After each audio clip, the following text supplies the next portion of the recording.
WWPH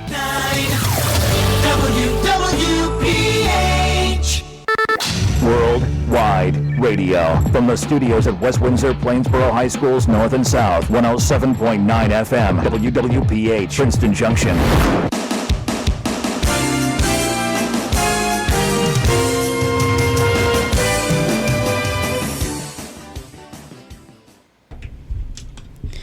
Hello everybody and welcome to the Fantastic Five Show podcast. This is your engineer Natalia and I'm joined by Saharsh. And we'll be right back in the Divine 107.9 FM in Princeton Junction. Spotted, the best way to elevate your day. It's 107.9 where the fun talks meet the best music in town. Turn up the volume for a mix of unforgettable moments, smart conversations, and songs that will make your day brighter. You know you love it. XOXO 107.9 FM WWPH in Princeton Junction.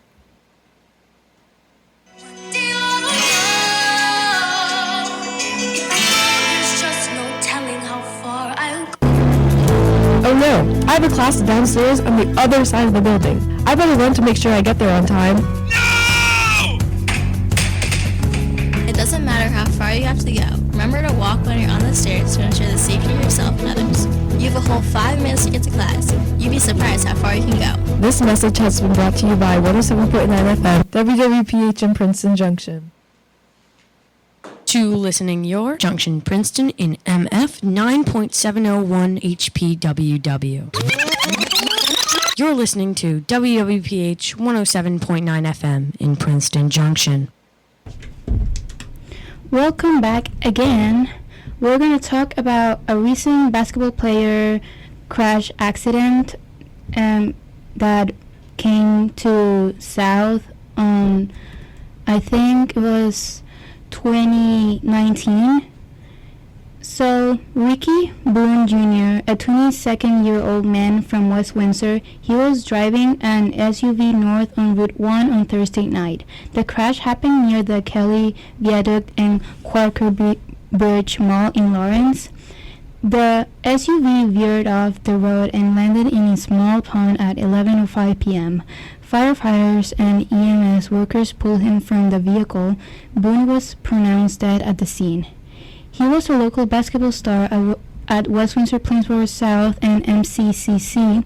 Police are still looking into the cause of the crash.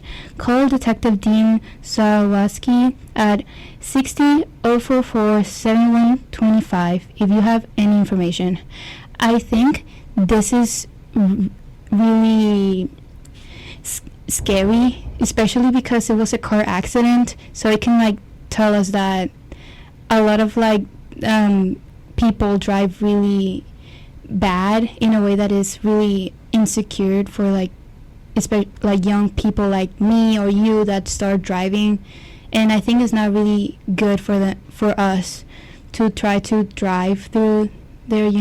That's definitely a good point. And then, in an accident like this, late at night and a crash like this, there's a lot of different possibilities that could have occurred in what caused the crash. As of now, West Windsor Police does not know what caused it. However, there's a lot of different possibilities. Considering this happened late at night, it's entirely possible that if it was a poorly lit road, if there's no street lights, it'd be hard to see where you're driving, and if you're going a bit too fast, then that would cause you to drive off the road and cause something like that to happen. We don't know if there was any foul play involved, drunk driving, anything like that. But yeah, none of that is confirmed. You're definitely right about the whole safer new drivers thing. Me personally, I did have a few experiences with that when I was driving. Back in November, December, when I tried to drive a few times on highways and stuff. Whenever I do a lane change or try to do that, there always would be some one rash driver who tried cutting me off, and that would make it really safe for both them and me because I'd have to swerve back into my lane to avoid getting hit. So yeah. Yeah, that's also a great point what you just said, including that it was someone that went to our school. I never thought that I would see a news saying that a past pirate was into a crash accident or any type of accident, because it's really scary, especially that not only in our school, also like in our community, like in other schools, things like that happen.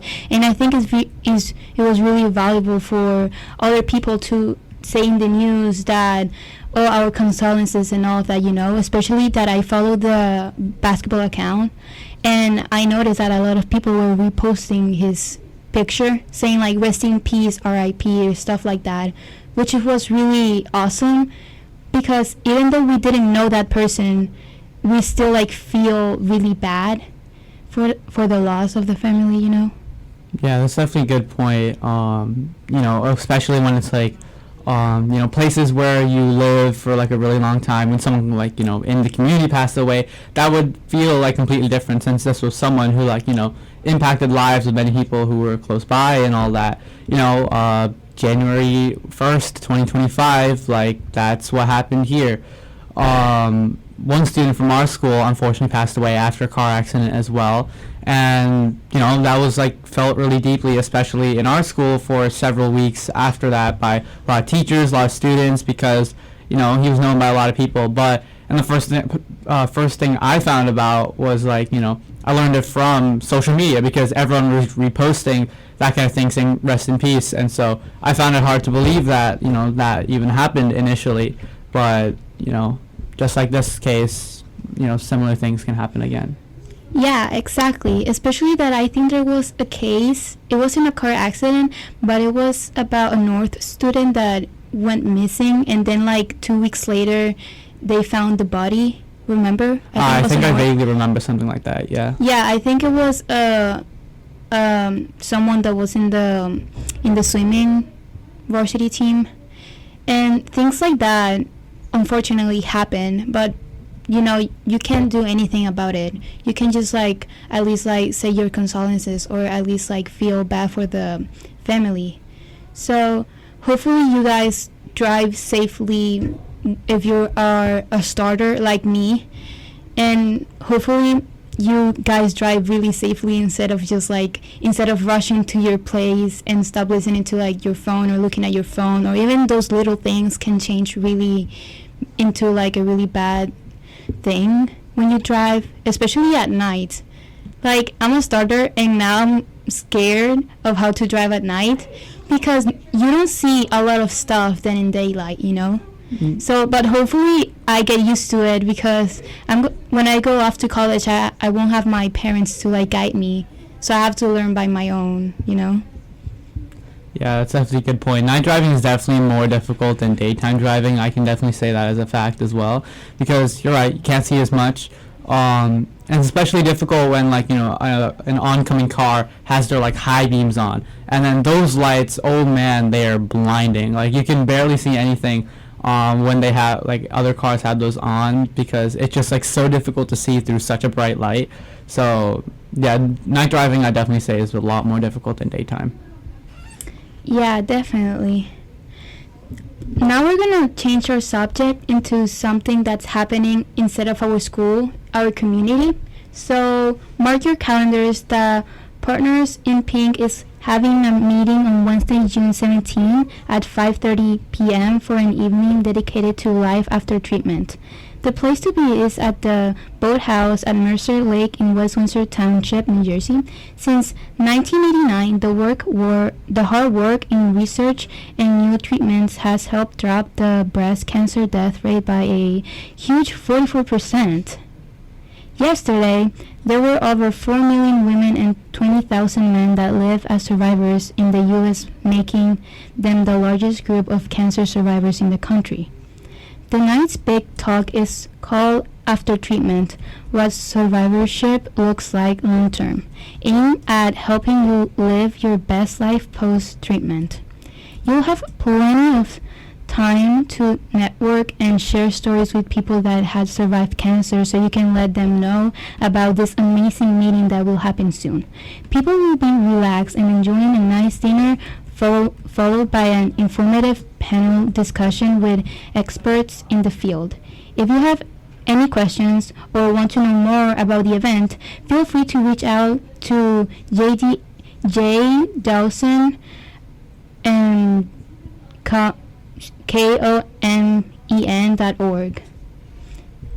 It's honestly a pretty amazing event. Like, it's completely shocks me that, like, all these new treatment methods that we've come up with has dropped the breast cancer death rate by 44%, because especially among older women, this is like a really bad, like, this is like really difficult to like come over, and 44% is like a huge amount, because that's going to save so many more lives and allow more people to like live longer, healthier lives, considering that we've made all these new advances in cancer treatment. Yeah, especially like during maternity, a lot of young women, before they get birth to their child, they get that cancer, unfortunately, because of something in the body or something like that. But I think it's because the things that you eat, I think, like anything that you put inside your body causes a lot of changes to the baby. So I think that's one of the main reasons why doctors, when you just got pregnant, they tell you what to eat and what not to eat, because it could interfere to the process of like the creation of the baby throughout the months. Yeah, that's definitely a good point. Like, for especially women over around 55 or so, 90% of the breast cancer, like, patients, they get it because of gene changes that happen over their lifetime. That's usually because of the production of hormones that change in their body, as well as, like you said, eating certain kinds of food can, like, cause issues in your body. Other health problems can lead to genetic mutation, and then other bad habits in general, smoking, drinking, all that, like, all that stuff too can also cause like these things to happen. Yeah, definitely, I agree with what you just said. And also that it could sometimes women like them that have breast cancer, they get really depressed emotionally, and they don't know what to do because it's cancer, and normally a lot of cancers can be cured. And I think this meeting would like create a lot of like different women that had the same problem to like socialize with people and like trying to talk about like how did it happen, stuff like that, because they know that they can relate to it. So I think this is such a great idea, because probably those women that are going to the meeting, that's gonna help them be like less depressed and more happy in a way that would help them not think that having breast cancer is really bad, even though it's bad. Like, don't get me wrong, that's really bad, but at least they wouldn't like think that it's the end of the world. Yeah, hope is definitely one thing that, when going through a treatment of like, any disease or virus in general, is like a very important thing to have, because, you might think like, having hope while going through something like that won't do much, but it actually can help a lot, because having hope produces, positive hormones in your body, like, dopamine, and like all those other serotonin, all those other good hormones, and that can actually help your immune system and your cells to like work better at like combating whatever virus or disease is going on in your body. And it's while we might think it doesn't have much an impact, always holding out hope, can do more than we really give credit for. Yeah, exactly. And I never thought that they started since 1989. Like, that was really impressive, because it has, like, now it's 2026. It has been years of it, of their hard work and research of breast cancer, and trying to bring women that have the same cancer, breast cancer to be more specific, together so they can socialize and everything. Yeah, it's definitely a good point. It's good that all these advancements have been made pretty recently, and that hopefully things do get better and eventually eliminate this terrible, terrible thing. Yeah, definitely. And well, we'll be right back in the Great 108.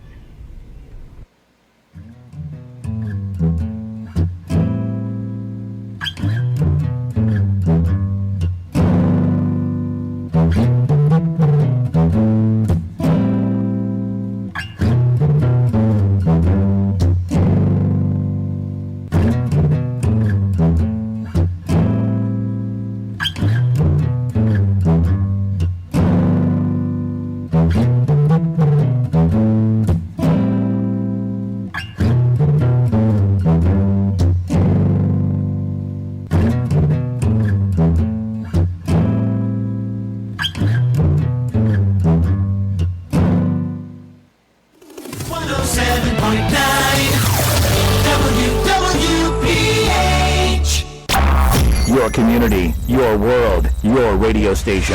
107.9 FM. WWPH in Princeton Junction. The Flash.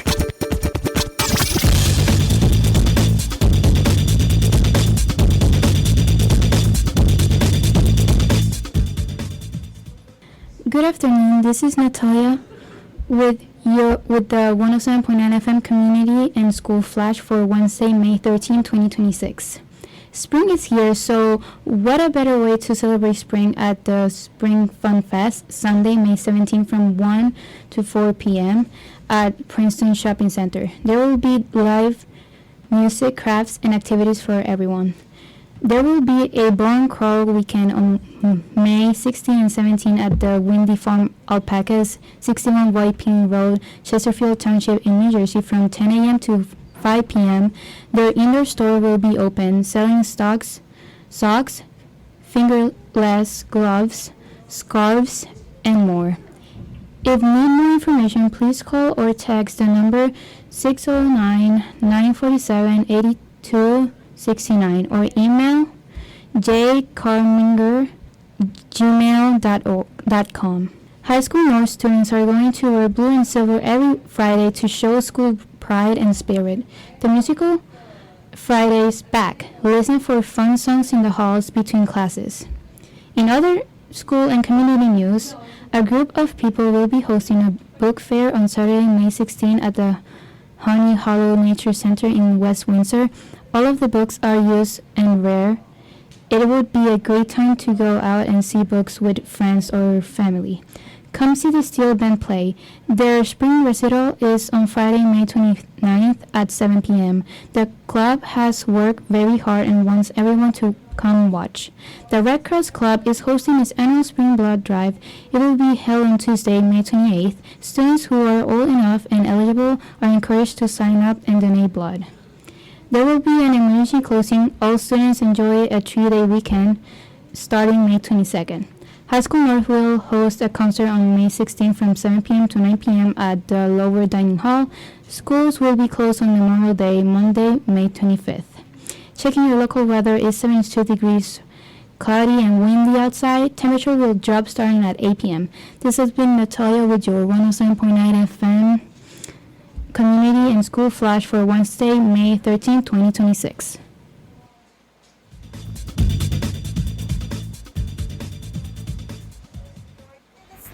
WWPH 107.9 FM in Princeton Junction. Yeah, baby!